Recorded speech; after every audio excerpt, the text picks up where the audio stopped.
शिवडे तालुका कराड येथे नव्याने स्थापन झालेल्या महात्मा बसवेश्वर सहकारी पतपेढी मर्यादित शिवडे या संस्थेचा उद्घाटन समारंभ आज रविवार दिनांक 22 रोजी मान्यवरांच्या हस्ते संपन्न झाला।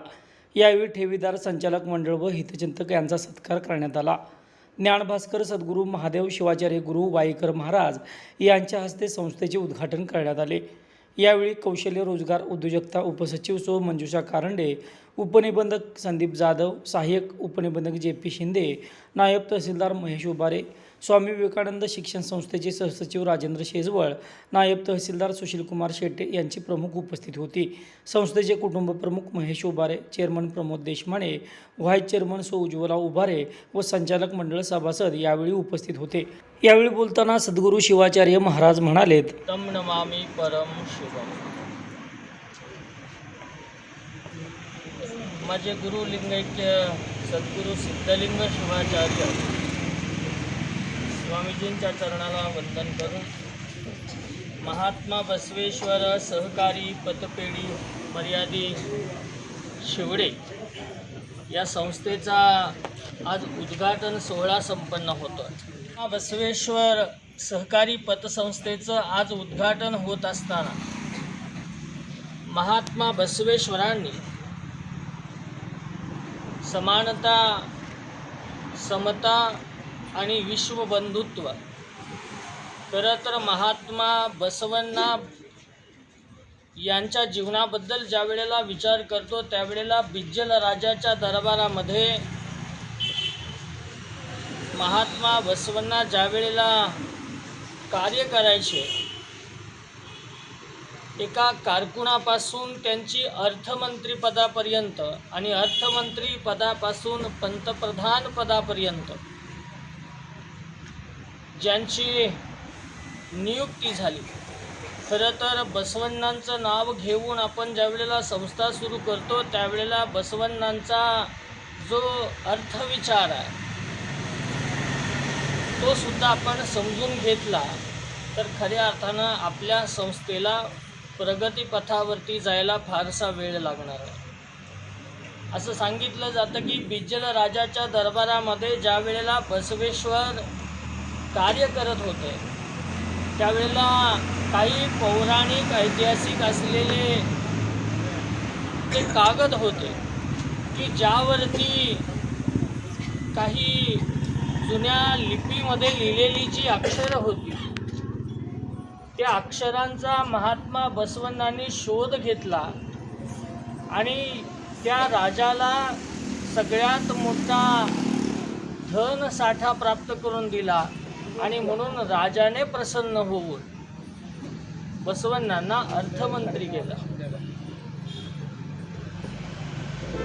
खऱ्या अर्थानं बसवण्णांचा जसा अर्थविचार आपण ऐकतो त्याच पद्धतीनं बसवण्णांचा आध्यात्मिक विचारसुद्धा आपल्याला समानतेच्या दृष्टीनं पाहायला शिकवतो। इथं उच्च आणि नीच कोणी नाही, इथं सगळे समान आहेत अशा पद्धतीचा विचार आपल्याला महात्मा बसवेश्वर देतात। 12वं शतक हे अतिशय विपरीत विचारधारा असलेलं शतक होतं। साधारण शके 1136 ज्या वेळेला महात्मा बसवण्णांचा जन्म झाला आणि उपजतच असलेली प्रतिभा यामुळं समाजातल्या ज्या रूढी प्रथा, ज्या कुप्रथा होत्या त्या सगळ्या मोडीत काढण्याचं काम महात्मा बसवेश्वरांनी केलं आणि म्हणून आज त्यांच्याच नावाच्या माध्यमातून आपण ही संस्था आज साकार करत आहोत। ₹1,00,000 ठेवीवरती 1 महिन्यापासून आपण काम करतोय। मगाशी आमचे उपनिबंधक दोघेही त्यावेळेला आपले तानाजी वेताळ जे या संस्थेचे मॅनेजर आहेत, मला वाटतं 1 महिन्यामध्ये आपण साधारण 15 ते 20 लाखाच्या आसपास ठेवी जमा केल्या। मला वाटतं येणाऱ्या वर्षामध्ये कमीत कमी 2 कोटी रुपये ठेवी जमा झाल्याशिवाय वेताळ साहेब शांत बसणार नाहीत आणि सोबतच कार्यकारिणी मंडळ जे संचालक मंडळ आहे ते सुद्धा या कार्यामध्ये अतिशय तत्पर राहील. संस्था कशी चालवावी, ठेवीदार, कर्जदार, सभासद, त्यासोबतच संस्थेत काम करणारा कामगार वर्ग हा येणाऱ्या ग्राहकांशी कशा पद्धतीनं संवाद साधतो याचा परिणाम खूप होत असतो. आणि म्हणून आपल्या जाधवजींनी सांगितलं की आपण दर 6 महिने वर्षाला काही वर्कशॉप घेतले पाहिजेत की ज्यामध्ये ग्राहकांशी कसं बोललं पाहिजे, त्यांना आपल्या संस्थेकडे ठेवी ठेवण्यासाठी कसं आकर्षित केलं पाहिजे आणि सोबतच आपल्या सभासदांचा विश्वास आपण कशा पद्धतीनं संपादन केला पाहिजे याच्याबद्दलचं मार्गदर्शन आपल्याला त्यांनी केलं. मला वाटतं एखादी संस्था जर चांगल्या पद्धतीनं चालवायची असेल तर राजकारण विरहित संस्था असायला पाहिजे की त्या संस्थेमध्ये कोणत्याही प्रकारचं राजकारण नको. अनेक संस्था ज्या बंद पडल्या गेल्या त्या हुकुमशाही पद्धतीनं चालायच्या.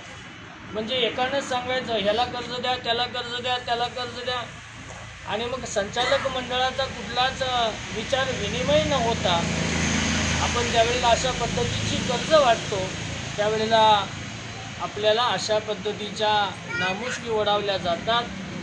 आणि म्हणून संस्था हे तुमच्या दृष्टीनं एक पवित्र मंदिर आहे अशी भावना ठेवून संचालकांनी जर त्या मंदिराचा कारभार चांगला ठेवला तर त्या मंदिराचा सुगंध या पूर्ण कराड तालुका सातारा जिल्हा परिसरामध्ये दरवळल्याशिवाय राहणार नाही.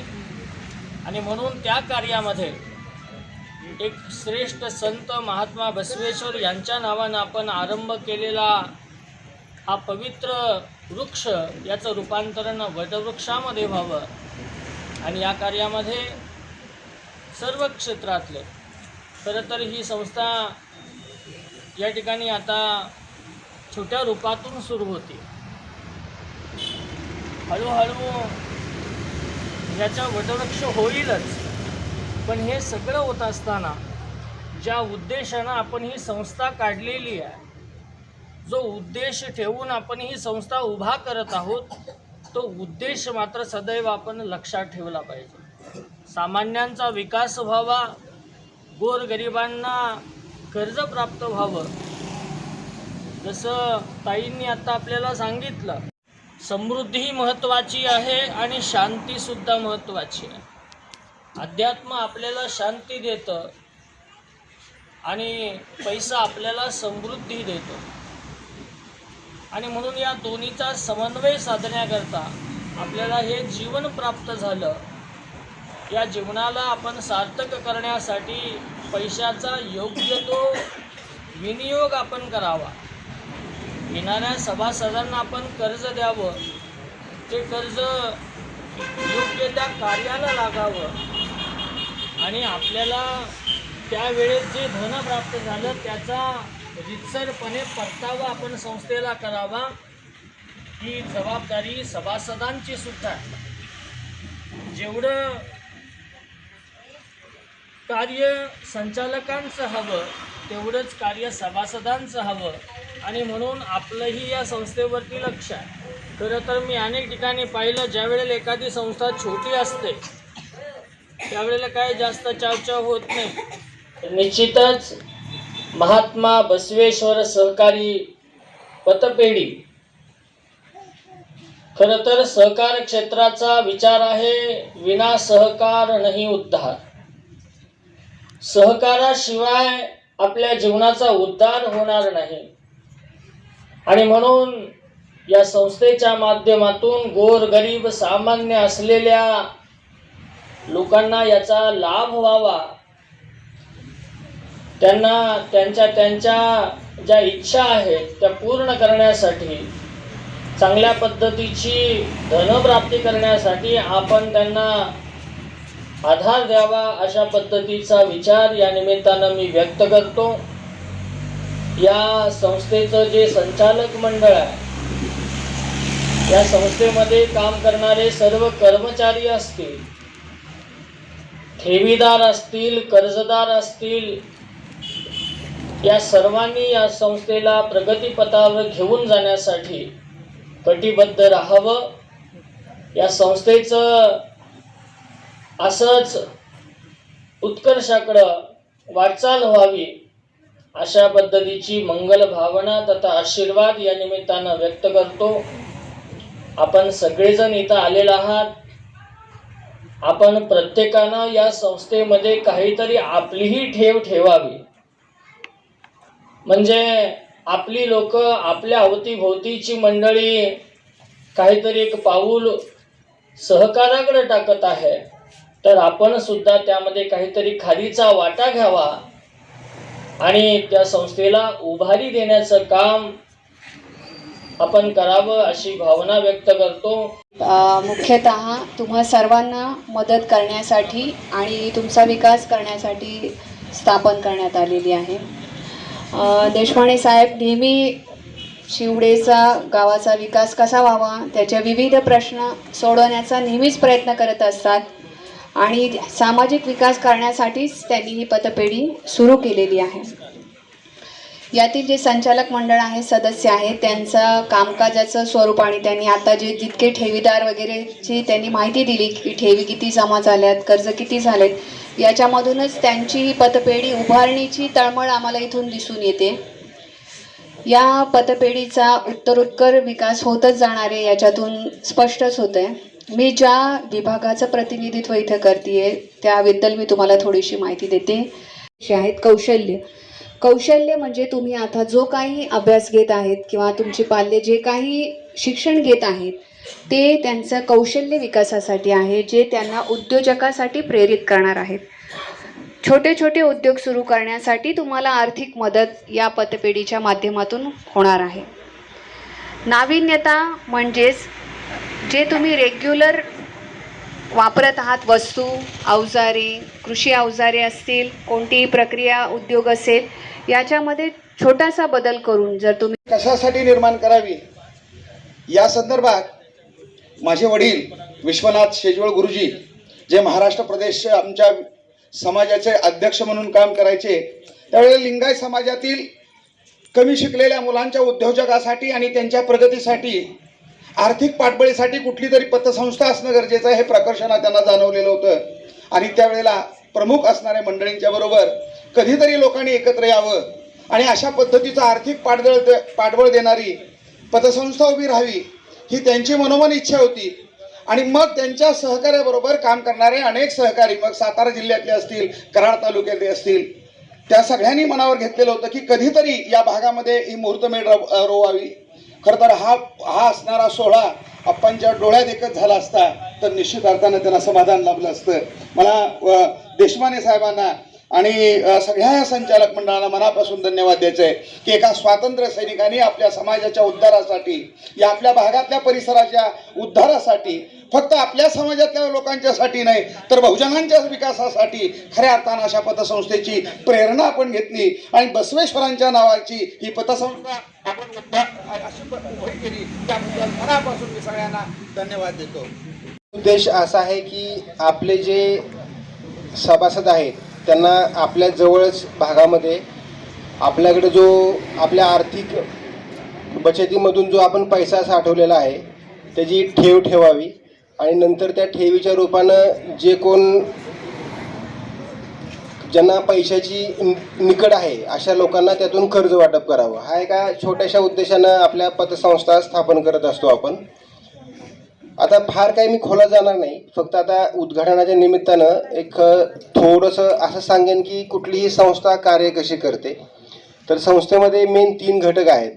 पहिल्यांदा जे सर्व सभासद आपण आहात ते, आपण निवडलेलं संचालक मंडळ आणि त्याबरोबर तुमच्या इथं काम करणारा सेवक वर्ग, ह्या तिघांच्या एकत्रीकरणातून टीमवर्कमधून ही संस्था चालत असते. आणि त्यामुळं मग ठेवीदारांच्या ठेवी परत करू शकत नाही. सगळ्यात महत्त्वाची राहील ती आपली विश्वासार्हता. विश्वासार्हता ही संचालक मंडळावर सभासदांची असली पाहिजे. आणि विश्वासार्हता ही फक्त तोंडी किंवा अशी राहत नाही, ती तुमच्या कामातून दिसली पाहिजे. ह्यासाठी काय की संस्थेची उत्तरोत्तर जी प्रगती आहे, प्रगती म्हणजे एक आकडेवारी असते, ठेवी किती आल्या, कर्ज वाटप किती केलं आणि ह्या वर्षी आपल्याला नफा किती आहे, हे सगळं आहे. तर थोडंसं संचालक मंडळाला पण मी एक विनंती अशी करेन की काही तांत्रिक गोष्टी आहेत ह्यामधल्या, आर्थिक गोष्टी आहेत ह्या, हे बघण्यासाठी आवर्जून संचालक मंडळ आणि स्वतः कर्मचारी वर्ग ह्यांची पण वेळोवेळी ट्रेनिंग तुम्ही घेतले पाहिजेत. कारण प्रशिक्षणामुळे आपण आपलं नॉलेज आपलं अपडेट होतं, त्याचा आपल्या संस्थेच्या कामकाजावर चांगला परिणाम होतो. दरवर्षी वार्षिक सभा असते, कायद्यामध्ये प्रोव्हिजन आहे, 2-3 गोष्टी मॅन्डेटरी आहेत. प्रत्येक वर्षी वार्षिक सभा झाली पाहिजे, प्रत्येक महिन्यामध्ये संचालक मंडळाची सभा झाली पाहिजे आणि प्रत्येक वर्षी ऑडिट झालं पाहिजे आणि दर 5 वर्षांना निवडणूक झाली पाहिजे. तर वार्षिक सभा जी असते दरवर्षी, ह्याचा उद्देश असा असतो की सभासदांनी त्या वार्षिक सभेला येऊन संचालक मंडळाला जाब विचारला पाहिजे की तुम्ही वर्षभरामध्ये जे कामकाज केलेलं आहे ह्याच्यामध्ये हे चांगलं केलं आणि हे जर मागं पडलं तर हे मागं का पडलं. हे समृद्धीतून विकास आणि विकासातून स्थैर्य, विनाशकारण योगदान या उक्तीप्रमाणे या आज महात्मा बसवेश्वर सहकारी पतपेढी मर्यादित शिवडे तालुका कराड या संस्थेचं उद्घाटन झालेलं आहे. या उद्घाटनासाठी उपस्थित जे आहेत, ज्यांच्या शुभ हस्ते आज उद्घाटन झालं, ज्ञान भास्कर शिष्य 108 सद्गुरू महादेव शिवाचार्य गुरु वायकर महाराज